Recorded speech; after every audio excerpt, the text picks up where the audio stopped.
Hello, Instagram. How's it going? Welcome back to the new episode and the ninth episode of the Zildjian Talk with the amazing Sarah Thawer, all the way from Toronto, Canada. I'm just gonna wait for some more people to join in. Hope you guys are doing fine, staying safe at home. I know a lot of things are opening up. Hey Sambit, how are you? So yeah, stay safe, stay at home, use precautions, and you have to be very aware of the things that you guys will do now, because as you know, the lockdown is kind of opening up on Monday a little bit, and so just be aware and stay safe. So, hi Varun. Cool. A lot of people are joining in. I'm just going to wait for a couple of minutes before we invite our first guest from Canada today. As you know, she's one of the finest drummers in the scene right now. She's been doing so well since the last 4-5 years. She's been from Drumeo to like Basic 2018, and she's been part of the Zildjian Live event as well. She's pretty much playing all the major drumming events since the last couple of years. She's been a very dear friend as well. I got to meet her and hang with her during my NAM visit and the Zildjian Live event, which happened in January. So cool. I think, as you guys know, we have the amazing Sarah, and pretty much everybody knows about her, but a couple of things that she's done. You obviously seen her recently on the Zildjian Live event. She's been currently touring, collaborating, doing session work, and performing with several international artists, playing jazz, funk, R&B, Indian, and world music. She studied jazz and world music at York University and was the recipient of the Oscar Peterson Scholarship. And she has shared stages with various artists, including AR Rahman, George Watsky, Jon Batiste, Robert Spur and Ghost Note, and many more. So I'm going to invite her, and let's see if she's here. Sarah, are you here? Okay, let me check.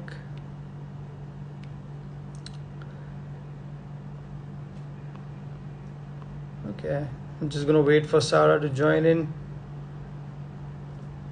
Yes.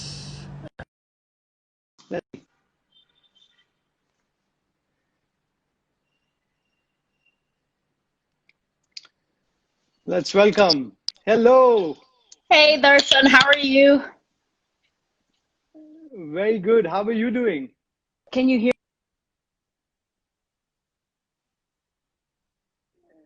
I think yes, we're frozen. I can. Yeah, we're back. Okay. Yes, that's better. There we go. How are you? Very good, very good. Good to see you. Firstly, welcome to the Zildjian India page, and thank you for accepting our invitation to come on the Zildjian Talk with me. And it's great to see you again, actually. And we had a good hang this time at NAM, and and especially to see you live at the Zildjian Live event was so much fun. You were, anyways, outstanding. Nothing much to say. Thank you so much. So tell us, how are you doing? How are you? How's your family? How's everybody in Toronto doing? Is the lockdown pretty easy there now? Lockdown's pretty much still there. No music. Everybody's at home. Everybody's well, but I'm taking the most of the time to practice, develop new vocabulary, listening to a lot of music, and creating a lot. So just trying to stay motivated and creative. Yes, I've been seeing some of your videos, and whether it's the recent one that with Pete Lockett was something really incredible. Even I think a folk tune that you did with Shweta, that was really cool as well. So yeah, I've been following your stuff, and as usual, amazing content from you every week, pretty much. So thank you. So I've got a lot of questions actually today. I'm gonna come to those questions, but before that, tell us, how did you start? Like, how did your journey start? I know you have a very musical family, so tell us more about that. Yeah, so my dad's a musician. He plays keyboard, plays a harmonium, accordion, and very involved into Bollywood and Indian music. So it's very interesting. Like I really consider myself a Bollywood musician first before I stepped into the Western music scene, but Yeah. just living in Canada. And he had his own band, and when Asha Bhosle and everybody would come to Toronto, my dad would go backstage and he would bring me to go see what the musicians are doing. And so grew up being very self-taught. My dad never wanted me to be a drummer. He said, nobody cares about the drummer. Drummer's at the back of the stage. So he put me in piano classes, put me in singing classes, Hindustani classical singing Oh, classes. cool. And I even did some tabla for about 10 years, but not drum set. Okay. I started playing in this band a lot. And what I would do on my spare time is I would listen to a lot of classical music and filmy music, and played on the dholak, tabla, congo, and everything, and then go on the drum set and then voice all these rhythms on the drum set for fun. Yeah. And I would play with him. And then I went to university, and then I said, okay, here's stick control. Here is a French grip, traditional grip, German grip. Then I started getting into the whole, syncopation and more formal education. And then just went off touring and playing. So that's kind of a brief summary. Amazing. I mean, I still remember, I think, I don't know what year was that, but I think you had come with your father for a Shankar Ehsaan Loy concert. And I think we met backstage, like briefly that time. You were pretty small then, yeah. So, yeah, I remember those times when your dad used to get you to these concerts. So, Yeah. amazing. So tell us your kind of the relationship with Zildjian. When did that start? And are you somewhere around the kit? Can we see the setup if possible? My Wi-Fi connection is so bad in the Okay. basement. Oh, So okay. I'm sorry. Yeah. But I've been a Zildjian lover for a lot of many years. I went to NAM, I think it was 2016, and Larnell Lewis is one of my mentors and one of my dear friends. Yes. And he introduced me to the Zildjian family. And there's a Canadian rep, his name is Scott Atkins, and I met him at a Benny Greb clinic. And he Okay. introduced me to Zildjian too back in 2016. So that's when the official relationship started. Right. And I've Yeah. also seen currently you've been using a lot of stacks and different kind of stacks. So can you just talk about I think it is a ZXT and then some China. But if you can speak a little bit about the stacks that you've been using. Yeah. Oh, I love stacks. So one of the stacks that I have is I have my Oriental China. Okay. What is it, like a 16 or 18? And then on top, I have a KEFX. Okay. So Got it. that's one. And then what's the other one? I love stacking trash formers. So I have like a Yes. 10, 8, and another 10. And then maybe sometimes I'll put an A custom EFX in the middle or on top. That's another one. And then the most recent I've been playing around with, it sounds like someone snapping their fingers. It's a 10 Oriental China and then an A custom EFX. Okay. Yeah. Nice. Mhm. So yeah, they've been whatever the videos you've been putting, they sound really very crisp and tight, and great effect. And the way you play it, it's amazing. So, what is your favorite series if you go to say which is your favorite Zildjian series symbol like? I love dry. There's something about dry cymbals, and I Yes. love playing cymbals as accents, like not only as, okay, verse, chorus, or bringing into the next song form. It's just like, okay, here's the E of something, and you hit it, and it gets out of the way. So it's great. Yes. Yeah. A lot of questions about obviously, using Indian grooves to this whole jazz setup. When did you start actually thinking that, okay, let me try using these Indian grooves and, into the complete jazz band setup that you've been doing with your band and other artists? So it's funny because I never consciously decided to do that because I didn't have a drum teacher growing up. And, back then there was no YouTube or you can just Yes. Google something. So whatever music my dad brought on CDs or cassettes, that's the only music I had. So he would say, okay, play me a Kerva, play me Rupak, play a dhol on the drum set. And then we would play festivals and he would say, I'm not hiring any tabla or dholak player, but you have to sound like tabla or dholak and figure it out. And then I would play and he's like, I don't feel it, try again. So then I would start incorporating stacks. I would start, using the rims to imitate like the pinky dholak ring and all that kind of stuff. Yes, yes, And yes. then it just started becoming second nature. And then I got invited to Drumeo and they're like, what do you want to talk about? I said, creativity, independence. They said, how about you talk about Indian grooves? And I'm like, will people like it? Because this is an organic approach. It's not like, a tintal or like a script that comes from a book or something. So I said I was very Right. insecure. Then Larnell's like, talk about it, because if you don't talk about it, you'll wish you had talked about it. So I did the Drumeo lesson, and then it became a thing that everyone's like, oh, this sounds so cool. And then just kind of fell into my plate naturally. Right, right, right. So my second question was in that space was like, obviously, you know, as we have different bowls, like the one that you did recently with Pete Lockett as well, you know, we have fives and sevens and nines and stuff in the Carnatic system as well. How do you put that in your language of not exactly sounding very typical, but also using your chops and, you know, rudiments around that? Do you have a way to work around those concepts? So even if you take like Rupak, right? Tin tin na dhinna dhinna, I will say, okay, where's the Kali and where's the Bhari? Ta ta ta boom boom ka ka ka boom ta ta ta. So you just kind of play around with where it's light and then where it's heavy, and that's how I think about it. Right. So that's basically using the Indian language and seeing how sonically it sounds there, and then try to interpret that into the drumming part of it. Basically. Cool, cool, cool. There was another question about pretty similar from a drummer called Kwab from Mumbai. He's like, how do you maintain that headspace when you are playing Western music and Desi music and sound so correct in both the styles? Thank you first, Kwab. I appreciate it. Living in Toronto, it's extremely versatile in terms of the music scene. Like there's a bar for Cuban and Brazilian music only. I played in a gospel music church, Pentecostal, strictly gospel music for 5-6 years. Wow. Then there's strictly jazz clubs. There's strictly so many genres, and these clubs are very pure in their music. So to be versatile and for people to hire me, I was forced to be authentic to the genres.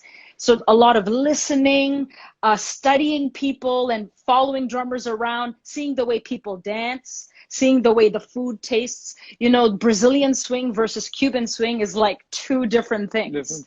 So it's understanding these nuances. That's amazing. That's amazing.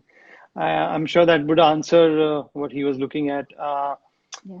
There was another question, as you said, about, you know, you going to York University and, you know, that whole thing changing overall the perspective about the drumming scene, as you said, about grips and stuff like that. How much do you think music schools and colleges which offer degree in music are worth the price? This is a question from Marcelo from Mumbai. Hi, Marcelo. This is a very tough question for me. Like my mom's an engineer and she's a big academic. So, and I have a twin sister who's a doctor. So for me, going into music,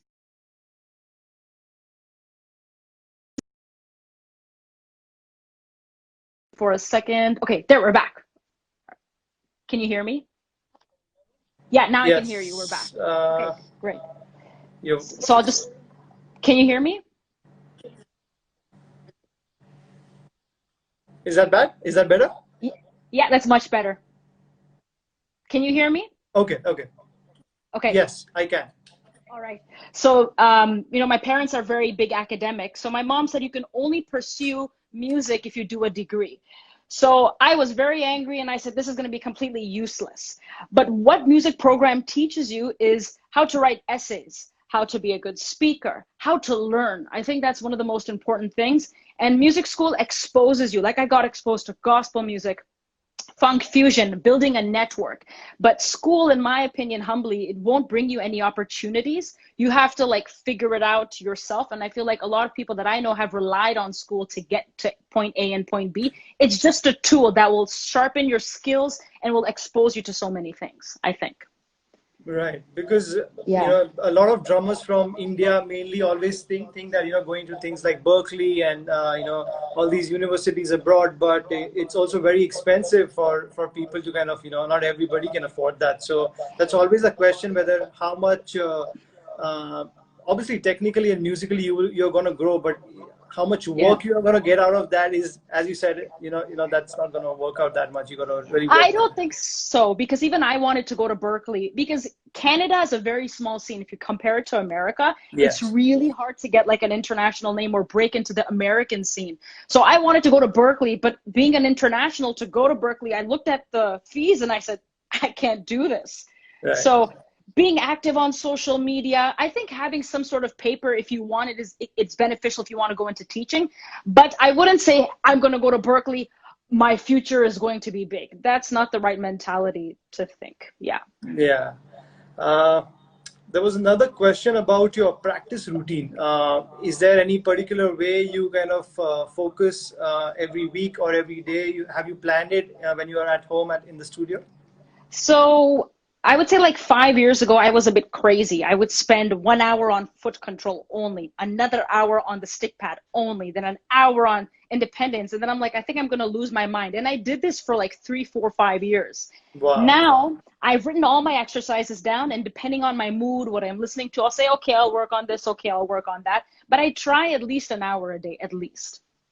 Okay. Even when you started, you used to practice about a couple of hours, or how was your routine then? I would do like 4, 5 hours. Okay. When I would hit 6 hours, I'd be like, my brain is fried and it doesn't make sense anymore. Yes. But I would say 4 hours, break it up, but very focused practicing, not just like noodling around. Yes, that's Yeah. amazing. So tell us about how do you feel after, in the last, I think 4, 5 years, you've played, I think, the major drum festivals everywhere, Drumeo, JammCard, Vfjams, Zildjian Live, like I think pretty much everything. How does it feel? It feels crazy. Like it feels definitely unreal, and it keeps me on my toes to keep practicing. So I'm very grateful for those opportunities. Amazing, amazing. I'm sure, like, how was your, I think Shem David has asked you, how was your first live performance, like an experience? First live, I think I was like 5 or something like that. And it was me, my dad, and my sister. My sister was playing tambourine. I was playing, the 3 Congo drums, the Indian Congos. Yes. Yeah. And we were doing like a Garba show or something like that. So it's a lot of fun. That's all I can remember. Wow. Yeah. There was also a question about which was your first band, like with your setup, like obviously after the whole Bollywood stuff that you did as a kid and stuff, which was your first official band? I was playing with a lot of my friends, like from music school, but I would say big, like recognizable person would be Jane Bennett. She's a Canadian and American Grammy Award nominee saxophone player and specializes in Cuban jazz. So that was like my first like professional league thing. That was at what age? Like what? I would say like late teens. Late teens, okay. Yeah. Nice.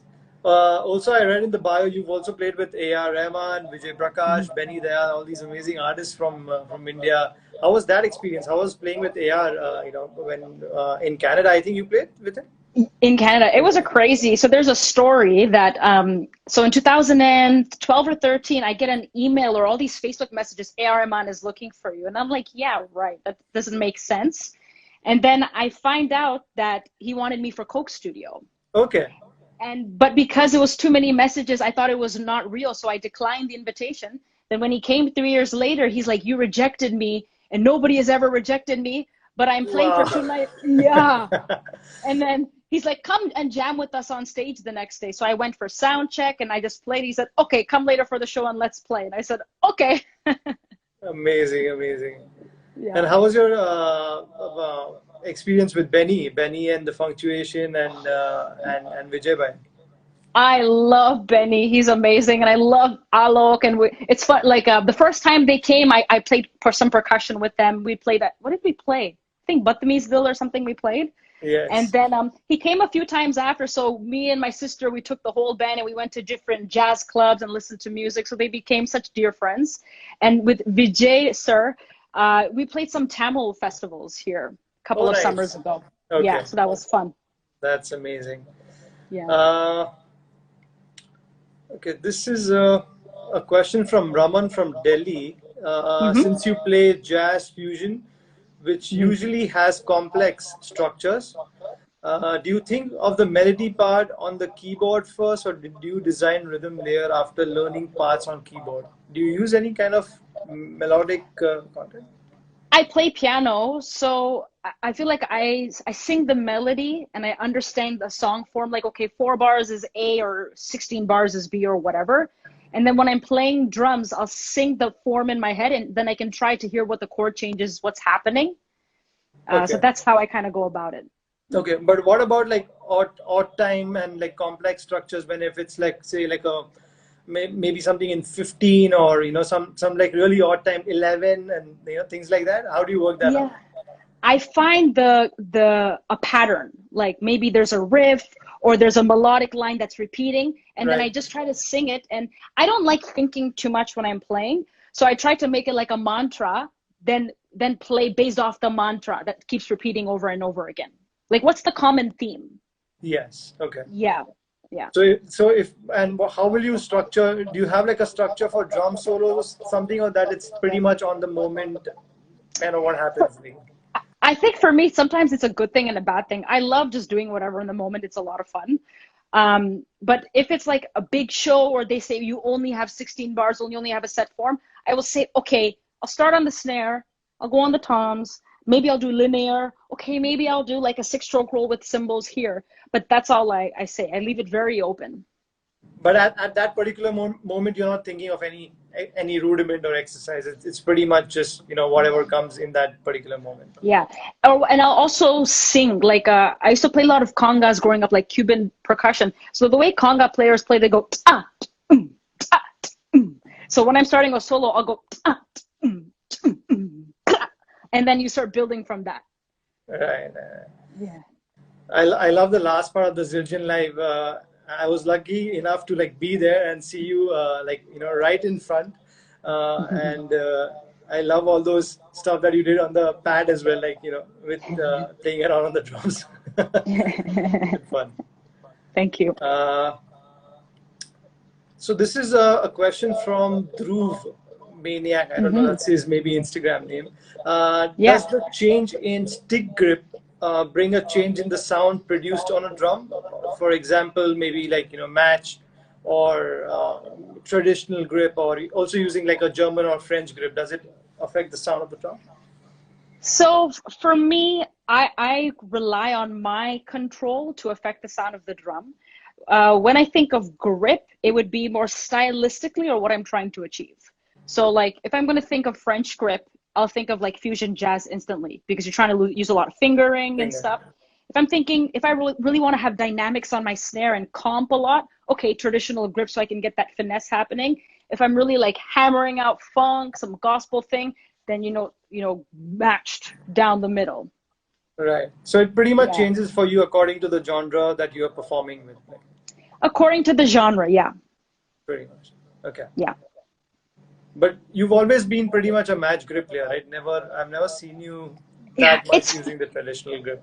Yeah, it's funny. I started out open-handed, and then I noticed I'm like everyone's playing, closed-handed or whatever the formal word is. And then I said I switched. Now I'm trying to get back into traditional. I did some traditional in high school, but trying to get back into it. Nice. Okay. Yeah. Also, Sarah, tell us about your inspirations. Like when you were growing up, and obviously there was a lot of Bollywood music and all this happening. But when it came to taking drums as an instrument, taking forward, who were your inspirations and your heroes back then? I would say for me, gospel music was a breaking point in my life where I felt like I was reborn again. I always say that I feel like I've had two lives. The first live was until 0 to age 17, 18. Then 18 onwards, I felt like I was reborn again. In terms of drum set specifically, gospel music changed everything for me because I love being in the moment. And when I started playing in a church, they call things in the moment. And even jazz was a big breaking point for me. Like we competed in jazz festivals throughout high school and we traveled a lot. But like soloing, Oscar Peterson, Miles Davis, Tony Williams, Art Blakey, they changed it for me. And drummers like Larnell Lewis too, because the way Larnell plays is he thinks like a percussionist when you hear him play. Yes. And he thinks of a lot of rhythmic things, and I'm very I appeal to that a lot. So gospel music and like people like Larnell really changed a lot for me. Nice. Yeah. Yeah, I think also it also shows in your playing because it's not just the grooving part, but the way you kind of play your fills and there's a lot of gospel influence in those in that playing for sure. Thank you. Yeah. So tell us about some any upcoming projects. Like I know because of the lockdown, a lot of things are either postponed or cancelled, for at least this year in this country. How Yeah. are things back there when it comes to work? Are things opening up slowly? Are there any, things happening in the future like tours and projects? I think right now everything's on hold. It's the same like India, so I don't know what's happening. I was supposed to be on tour in the US right now for 2 months with a rapper named Watsky, so that I don't know what's going to happen there. In this time, I've done a couple of recordings and collaborations, which I can't really talk about, but it should be coming out soon. So just taking it day by day, and I'm hoping as soon as COVID ends, I really want to get back to LA because I was there before all of this started. So we'll see how things go. Nice. Any plans Yeah. for India? I've been waiting to come to India. I'm ready. I'm ready to come. We should do some something with Zildjian and get you for some clinics, Love to. doing a lot of drum camps out here now, so Wow. there's a very very amazing drumming community in India. I'm sure you're aware of it, some amazing Yeah. drummers out here as well, and obviously you have a great fan following out here now, so it'll be great to have you. Would love to. Okay, I'm going to take some questions from the chat now. Let's see. Yeah. Okay. Yeah, Kwab is saying on the Mumbai Drum Day. I think, yeah, that'll be awesome to have Sarah on the Mumbai Drum Day. Would love to. Sarah, can you tell us something about your guru? Did you have like a teacher before going to York? No, I never had a teacher. I think all my life I only had one teacher at York for about 2 years, and that's about it. I consider myself to be really self-taught, and my ears and watching have been my teachers. Right. Raman asks, did you learn from Lanin? I didn't, but what I would do, and you can ask anybody in Toronto, for 8 years, I followed him. Literally, I would stalk him at every single show. And then I remember I would wait up till 4 in the morning seeing what he's doing. And then I would wait till everybody left to ask him a list of questions. So it became a joke that after the show would end, he'd be like, you have any more questions for me? Amazing. Oh, wow. There's some people from Costa Rica. Yay. So cool. Wow, this is funny. How many sticks have you broken during a live performance? Quite a few, quite a few. Amazing. This is from into drumming. Okay. How many years into drumming do you recommend going into odd time signatures? This is from Drum Lunatic. For me, I'm not a very structured person. Like, I don't believe you open page 1 and you go to page 50. I feel like everything kind of works simultaneously. So learn your grooves in 4/4 and then hint at some odd time signatures. There's not a perfect day to start anything. Just start. Why not? Right. Yeah. Okay. We have, oh my God, there's a lot of questions out here. Okay, this one is from Sambit. Again, he's an amazing drummer from Calcutta, now in Mumbai. Amazing. Hey Sarah, lovely playing. Who's your favorite Bollywood music director who's inspired or changed your playing? Artie Berman, for sure. Artie Berman, because all the Latin rhythms he had, and it's so funny because I started playing conga, bongo, timbale because of hearing his music. And then when I went to university, I showed my drum teacher. I'm like, look at this Indian rhythm. He's like, that's not Indian. He said, that's Cuban. And then my mind blew up. So Artie Berman, hands down. Yes, I think he was one of the first music directors to use all these amazing percussions and, especially congas and, the bongos and, oh my God, some amazing percussion has been used. Like especially people like Trilok Gutu were also part of his earlier sessions. So I love Trilok. Yeah, he's one of the cats from. Yeah. Do you have any tips on chops and linear fills? Anything for upcoming drummers?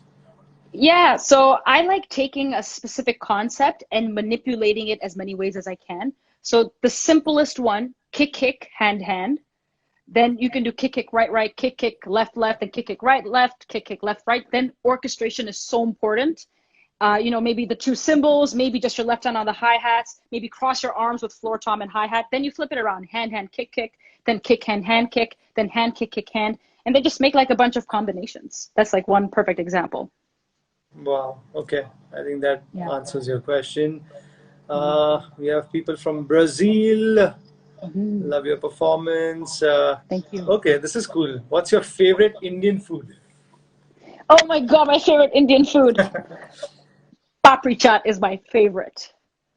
Wow. Okay. Oh yeah. Yeah, we are a big chaat fan out in Mumbai. If you come, you're going to really enjoy some good pani puris and some lovely I chaat. love Street food. pani puri. I love my mom makes pani puri once a week at home. Yeah, really? Yeah. Yeah. That's cool.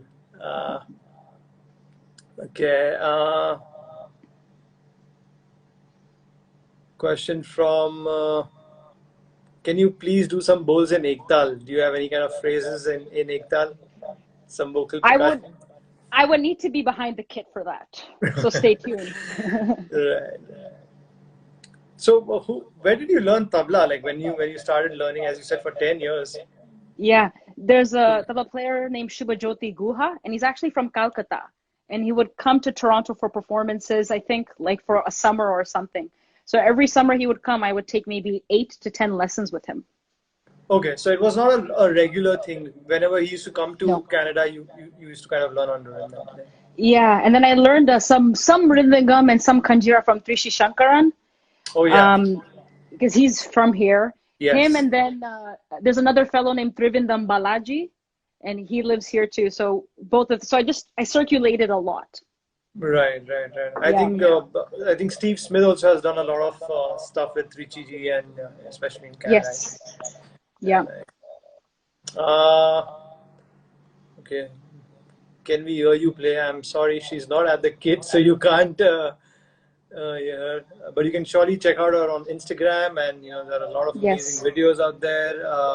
You also have a YouTube channel, which is Yeah. Sarah T Drum Guru. Sarati Drum Guru. Yeah. Okay.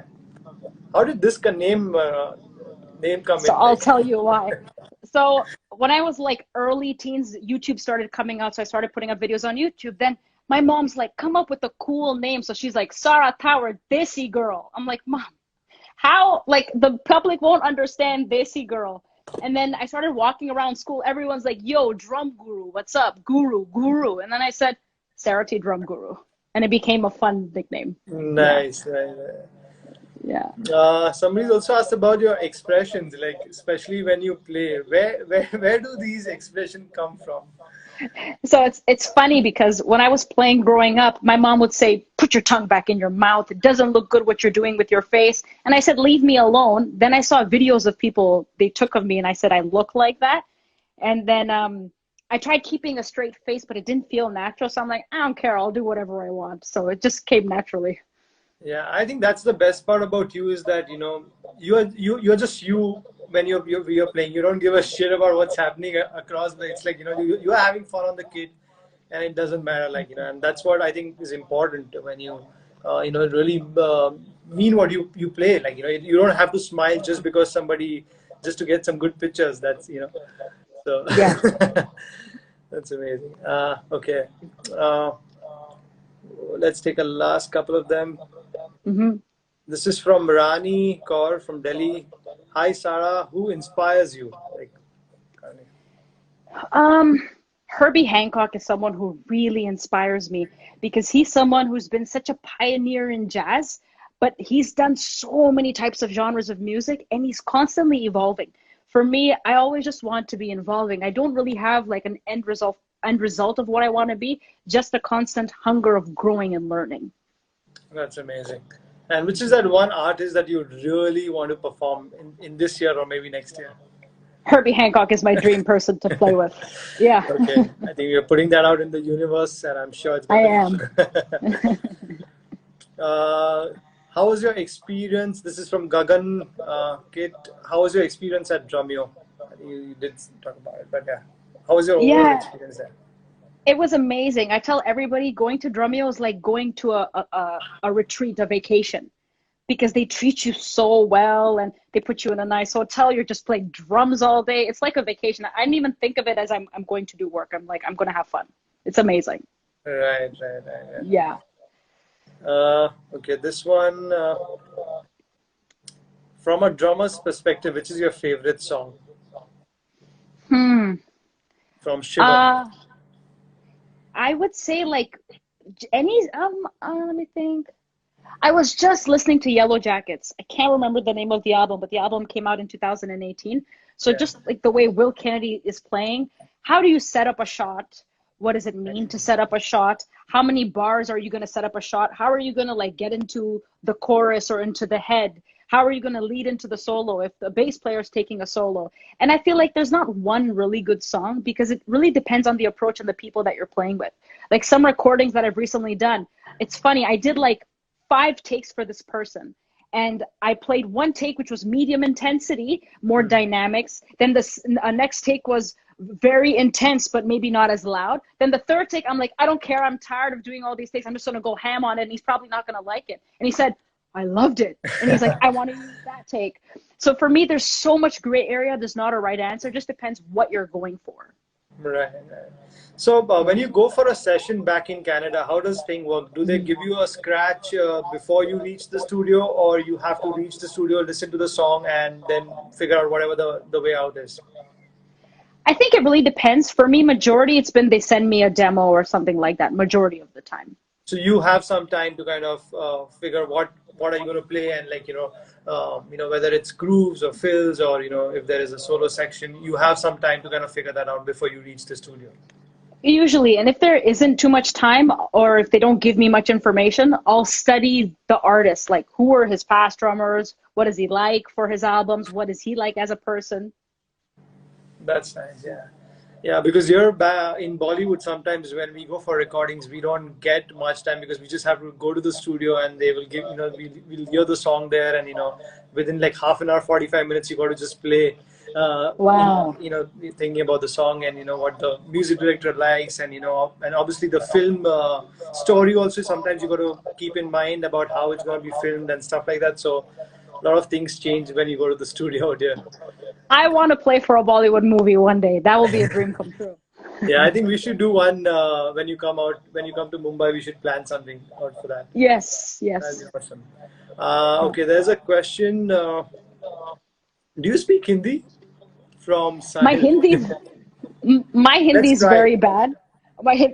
Anything you say I can understand, but I speak Kutchi at home, which is a dialect of Gujarati. My parents speak very good Hindi and Gujarati, but before I come to India, my Hindi will be Pakka. Okay, I promise you. Pakka. Okay. Okay, this one. This one from Indian Drummers page. What is the first thing you're going to do when you come to India? The papri chaat and pani puri. That's what I'm going to do. Yes, absolutely. Let's see. How do you keep... This is from Kanjira Boy. How do you keep the feel alive while improvising? The feel alive. I try not to get too much in my head or think about the rudiments. I really try to tap into what I'm feeling in the moment, and singing helps in my head. Yes. Yeah. Cool. Somebody's talking about foot technique. Any particular way you are going about, like either swivel or flat foot? What do you use? Yeah. I do heel up, and I think of hitting the pedal like tapping. And if I'm doing like a quick double, I do slide. Okay. Oh, we've got people from Argentina. Yay. Okay, this is a cool one. Did you struggle with buying drums in your early days? Drums are expensive, right? Drums are so expensive here too. And I'll be quite honest, my really good red kit that I have in all my videos, yes. I only got that, how many years? I got that 5 years ago. Before 5 years ago, I was using a $300 drum set, like a Tama $300 drum set. Like I only had maybe 3 cymbals that I would rotate. Like I had a Sabian cymbal, like random company cymbals. I would go to my friends in university and I would take everybody's broken sticks and would use them. Like I would not waste money. And I said, when the time will come, I will get a Yamaha proper kit, but there's no rush because your gear, in my opinion, your gear doesn't define you as a player. Maybe when you enter the professional world and you want to play do sessions, but maybe invest in some good heads and things, but don't rush into it. It'll happen at the right time. Yeah, I think that's amazing because a lot of people, nowadays because of social media and all, they see all these amazing setups and they always, okay, I want to buy a double pedal, I want to buy, a stack or, a splash and stuff like that. And I feel, as you said, you just got to wait and, work on your art. That is very, very important. And then I think the other things will just follow where it has to, For me, that was number one. And I had this rule. I had goals for myself that I'll keep using my crappy video camera, my crappy drum set until I achieve this, and then I'll get it. So I never thought of that I'm going to get all this cool gear to look cool or to fit in. That your playing will shine through and everything will happen at the right time. Right. Okay. We have Mr. Spears online as well. Yeah. Aaron Spears, man. Modern drummer cover. Yes. Congratulations, Aaron. Yeah, that was amazing. Yeah. Cool. There's a question from Harsh Stardust which says, how do you build ghost notes? I build a lot of systems for myself. So for example, I'll take a three-way coordination system of mine. My right hand will play 1 8th note, 2 16 notes. Da, da, da, da, da, da, da, da, da. And let's say my kick will play beat 1 and beat 3. Then I'll take my left hand and I'll play all 16th note permutations on the snare. Okay. Then I will switch it from rim shot and snare head. So for example, I'll do singles, 1 E and 1 E and then 1 E end, 1 E end, 2 E end, 1 E end, 2 E end, 1 E end, 2 E end. So accenting really hard and soft with just 16 note permutations, I feel really helps. Okay. Also, when you started, the whole university thing, were you also practicing on tracks and stuff like back then on any of your favorite artists and stuff like that? Yeah, I would play to different albums and stuff like that, but mainly I was just like cleaning up my technique and going through Syncopation and The New Breed and books like that. Yes. Yeah. Okay, we've got another 10-15 minutes. Let's see. I'm going to take a couple of more. Who is your recent favorite drummer and why? Oh my God. I would say for the past couple of years, I've been listening to Justin Brown a lot. Yes. And the way he plays with Thundercat and even his own album and his own music, I love his playing so much. Nice. Okay. I think we've got enough questions. I think you've already answered this one. How do you segregate your practice time from sight reading, independence, coordination, linear, grooves, vocabulary of genres, listening to albums, and then even taking breaks, I find is so important, and that should be a necessity. Right. Yeah. Someone had also asked about how important is social media. Obviously everybody's pretty much on it now, and how do you balance practicing and also keeping your social media activities going and stuff like that? Yeah. So for me, my motivation for social media, especially when I was in school, was that I cannot get to LA because it's too expensive and I'm in school. So what can I do from my own home to be recognized internationally and in LA? Put videos up that I feel represent me. So if somebody meets me, they're like, oh, she's exactly like the way she was online. I try to be as transparent as possible. What I've been doing lately is if I feel inspired, if my practice session is going well, I'll turn on my phone and record. I'll be like, okay, that sounded pretty cool. Okay, just post it up on Instagram. I would record every show of mine, not for social media, but for a learning experience to listen how I sound. Then I liked a couple of clips, and then I thought that I want to be known as a versatile musician. So let me put up a Cuban gig. Let me put up a gospel gig. Let me put up an Indian gig. Let me put up a funk gig. So I take my Instagram now as my walking resume, that if someone sees it, they're like, oh, she does this. She plays with that person. She plays like this. She's capable of doing this. Because a lot of the gigs that I've gone internationally have been from Instagram and YouTube. Wow, that's amazing. Yeah. I think also, I also feel it's important to put content out, but it's also should be the quality is also very, very important, because otherwise there's just too much content out there, and if you just putting everything every day, I feel somehow it just gets unnoticed as well. Sometimes when people don't like it as well.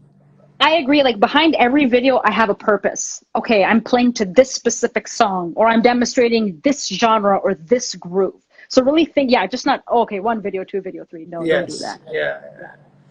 Okay, and there's some more question coming in.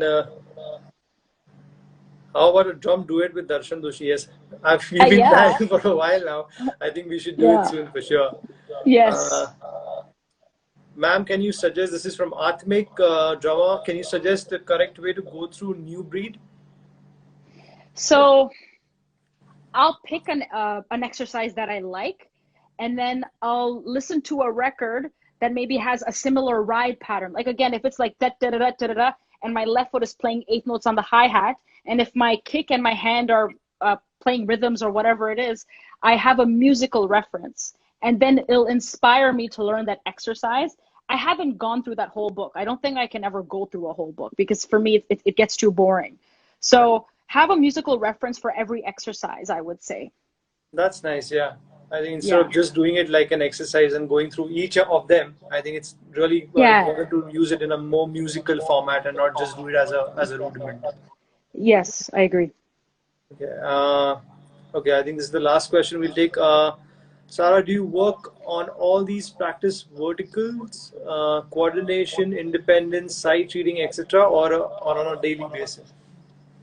I break it up, like maybe one day a little bit of sight reading, maybe the next day more coordination, next day more linear or whatever. Yeah, break it up. Okay. Yeah. Cool. I think amazing. Thank you so much for answering all these questions.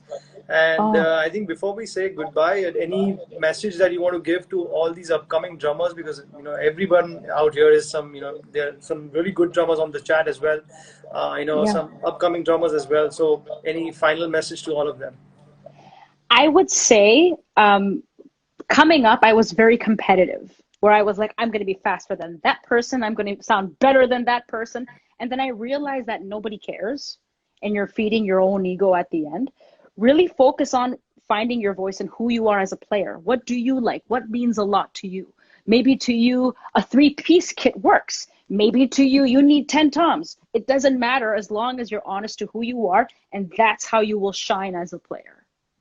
I think that's amazing. Yeah, I think that pretty much answers everything. I think David. Hey David, nice to see you. David from Bangalore. Hey, David. Still listen to the Lanal's record you gave him. Yes. Kira.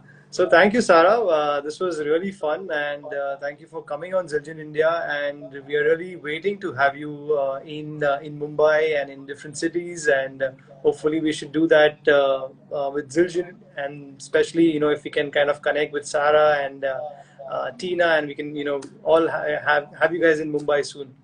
Yes, let's make it happen. That would be amazing. Thank you for having me. Thank you, Sarah. Thank you. Okay. Bye. See you.